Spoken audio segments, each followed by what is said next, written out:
Samantala, voluntaryong sumuko sa PNP CIDG si Senador Gigo Estrada matapos maglabas ng arrest warrant ang Sandigan Bayan sa kanyang kasong plunder. Kasabay nito, ibinunyag ni Senator Estrada na ilang beses umano siyang inalok na lumipat sa minority kapalit ng pagbasura sa kanyang mga kaso. Yan ang ulat ni Bernard Ferrer.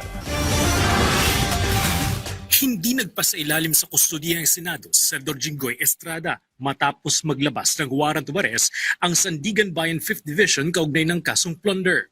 Hindi ko gagamitin ang Senado bilang panangga laban sa mga aligasyon sa akin.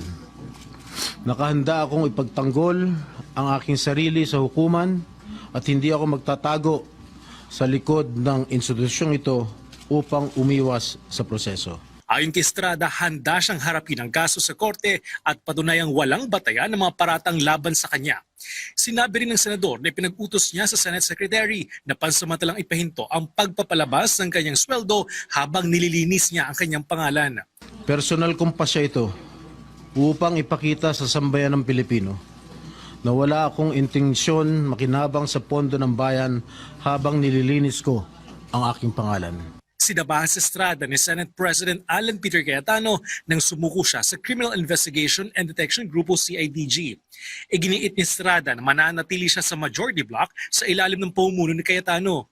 I will remain firmly with the majority bloc under the leadership of Senate President Alan Peter Cayetano. Hindi ako matitinag sa anumang panggigipit, pananakot, political maneuvering para talikuran ang aking paninindigan. Ayon pa sa senador, ilan ulit umano siyang inalok na maibasura ang kaso kapalit ng pag-alis niya sa independent minority block pero tinanggihan niya mga ito. Mariinding tinanggi ni Estrada ang anumang pagkakasangkot sa umano'y anomalya.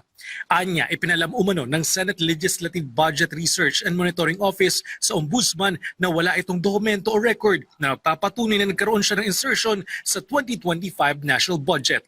Bernard Ferrer para sa Pambansang TV sa Bagong Pilipinas.